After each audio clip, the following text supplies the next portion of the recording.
계속해서 광주 전남권 뉴스입니다. 코로나19 장기화로 생활고를 호소하는 자영업자들의 목소리가 큽니다. 사회적 거리두기 때문에 영업하고 싶어도 못하고 문을 닫기도 쉽지 않은 상황이죠. 빚이라는 족쇄에 묶여서 폐업조차 마음대로 할 수 없는 업주들의 사연을 들어봤습니다. 김정대 기자입니다. 업소용 조리대와 냉장고가 빽빽하게 들어찼습니다. 공간이 없어 지붕에까지 물건을 쌓아뒀습니다. 폐업한 식당에서 사들인 중고 물품을 보관한 창고입니다. 지금 폐업이 많다 보니까 물건은 계속 쌓이고 나가는 것은 별로 없어요. 그러다 보니까 저희도 포화 상태고. 지난해 광주에서 문을 닫은 식당은 1,600여 곳. 올해 상반기에도 900곳 이상이 영업을 포기했습니다. 직원 한 사람이라도 있는 데는 직원 돈 줘야지, 집세 줘야지, 공과금 줘야지 하다 보니까 장사를 하면 할수록 손해지만 문을 닫는 것도 쉽지 않습니다. 우선 남은 임대 기간이 발목을 잡습니다. 1년 내지 2년 이렇게 계약을 하고 또 길게는 5년 이렇게 계약을 하고 있는데요. 저 같은 경우는 지금 현재 보증금에서 제외하고 있는 부분이 있고요. 빚이란 족쇄도 폐업을 힘들게 합니다. 3년째 식당을 운영하는 송상아 씨는 장사를 접는 순간 1억 원이 넘는 소상공인 지원 대출금 등을 상환해야 합니다.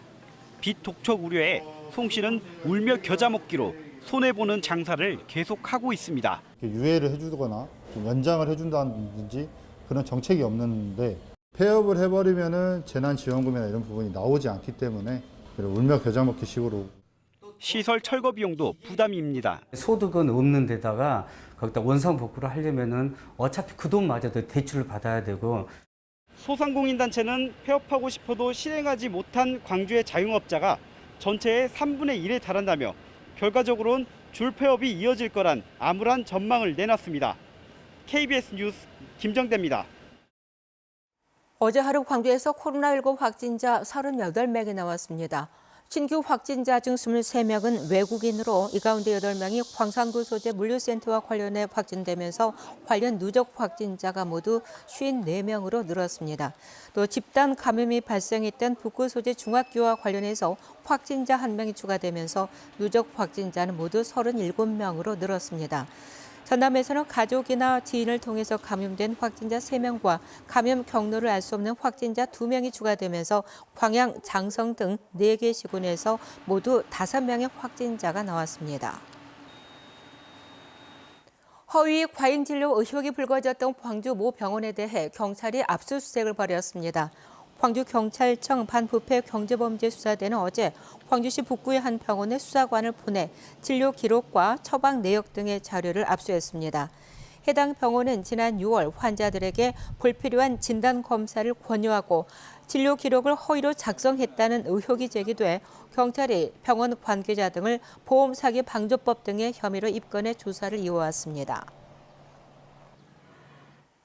광주 학동 붕괴 사고 직후 미국으로 도피한 뒤 지난 주말 귀국하자마자 체포된 문흥식 전 5.18 구속 부상자 회장이 구속됐습니다.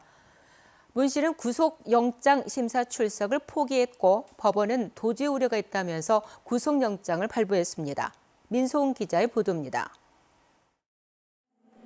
광주 학동 붕괴 사고 직후 미국으로 도피했다 비자 만료로 석 달 만에 귀국한 문흥식 전 5.18 구속 부상자 회장. 공항에서 붙잡힌 지 사흘 만에 변호사법 위반 혐의로 구속됐습니다. 광주지방법원은 도주와 증거인멸의 우려가 있다며 문 씨에 대해 청구된 구속영장을 발부했다고 밝혔습니다. 문 씨가 구속영장 심사에 출석을 포기하면서 심사는 서면으로만 이뤄졌습니다. 문 씨는 구속을 피하기 어렵다고 보고 구속에 대한 방어권 행사를 포기한 것으로 추정됩니다. 경찰은 재개발조합의 고문으로 활동했던 문 씨가 철거업체들로부터 돈을 받고 업체 선정에 관여한 경위를 집중 조사하고 있습니다. 경찰이 지목하는 재개발 사업의 이른바 브로커는 문 씨와 이미 구속 기소된 이모 씨, 추가로 입건된 A 씨 등 3명. 경찰은 이들이 단독 또는 공동으로 업체 6곳에서 10억 원이 넘는 금품을 받은 것으로 보고 있습니다. 문 씨는 일부 혐의에 대해 부인하고 있는 것으로 전해졌습니다. 유족과 시민단체는 재개발 사업 전반의 문제도 밝혀내야 한다며 목소리를 높였습니다. 우리는 경찰이 재개발 사업의 불법적인 비리 구조를 일소하기 위해 제기된 의혹을 철저히 규명하는 수사를 진행해야 한다고 주장한다. 경찰은 구속영장 만료 시한 등을 고려해 이번 주 안으로 문 씨를 검찰에 송치할 계획입니다. KBS 뉴스 민소은입니다. 추석 명절이 곧 다가오지만 코로나19 장기화로 벌초를 하기가 쉽지 않습니다. 그래서인지 올해는 벌초 대행 서비스가 더욱 인기를 끌고 있습니다. 보도에 김영창 기자입니다. 추석을 앞두고 풀을 베기 위한 애초기 소리가 요란하게 울려 퍼집니다. 애초기가 한번 지날 때마다 봉분을 뒤엎은 풀이 시원스럽게 잘려 나갑니다. 벌초 작업에 드는 시간은 1시간가량. 추석을 앞두고 요즘 더욱 바빠진 무안군 산림조합 직원들의 하루 일과입니다. 벌초 작업이 마무리된 깔끔한 묘소는 스마트폰으로 촬영한 뒤 의뢰인들에게 직접 현장에서 보내줍니다. 코로나 때문에 많은 분들이 이제 묘지에 찾아오지 못하고 계신데 저희가 그분들을 대신해서 제 조상님 묘를 작업한다는 생각으로 깨끗하게 작업에 임하고 있습니다. 사진을 보낸 뒤에는 고객들의 만족 여부를 묻는 것도 빼놓지 않습니다. 문자로 전후 사진 보내드렸는데 혹시 확인하셨나요? 벌초하고 하기가 좀 어려운 점이 있는데 이렇게 이제 믿고 맡기면 꼼꼼하게 이렇게 잘 해주시니까.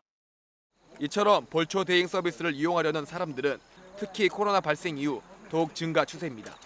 실제 광주 전남의 벌초 대행 건수는 지난 2019년부터 5,654건에서 올해 9,564건으로 크게 늘었습니다. 방역당국도 코로나19 확산을 차단하기 위해 가급적 벌초 대행 서비스를 이용해 줄 것을 당부하고 있습니다. KBS 뉴스 김영찬입니다. 제14호 태풍 찬투의 영향으로 홍수 조절을 위해서 섬진강댐과 조암댐이 오늘 오후 수문을 방류합니다. 한국수자원공사는 오늘 낮 12시부터 6시까지 섬진강댐은 초당 19세제곱미터, 조암댐은 초당 4세제곱미터의 물을 방류한다고 밝혔습니다. 수자원공사는 댐 수문 방류로 인한 인명과 시설물 피해가 없도록 사전에 대비해 줄 것을 요청했습니다.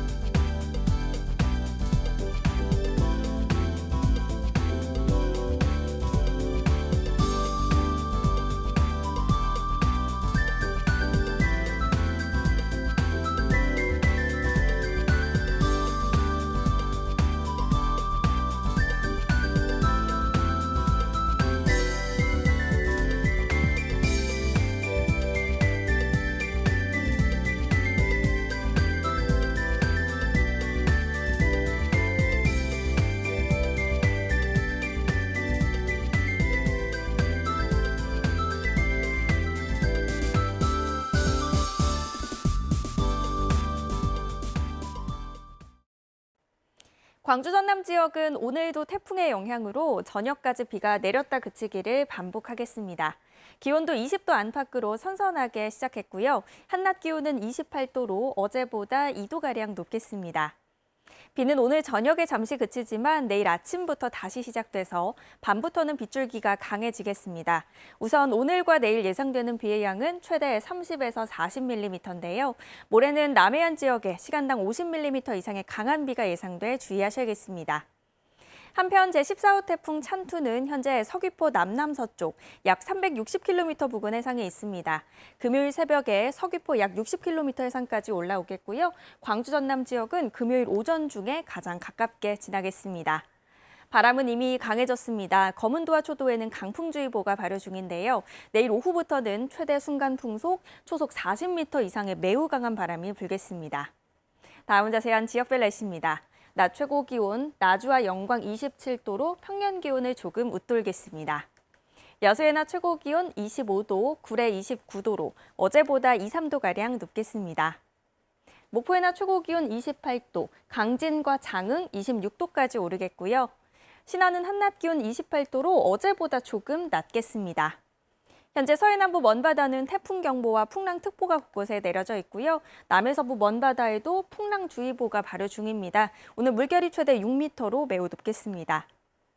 태풍이 지나가고 금요일 오후부터 차차 맑은 하늘 되찾겠습니다. 날씨였습니다.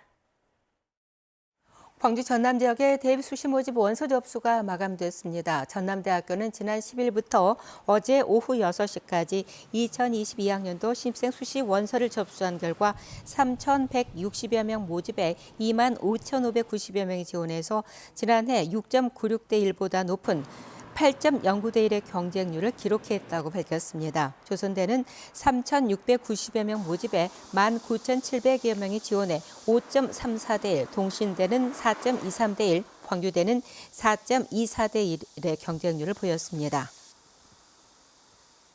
광주은행이 2021년 신입행원을 채용합니다. 광주은행은 올해 신입행원 20여 명을 공개 채용하기로 하고 내일부터 지원서를 접수해 서류 전형과 필기시험, 면접 등의 절차를 진행할 예정입니다.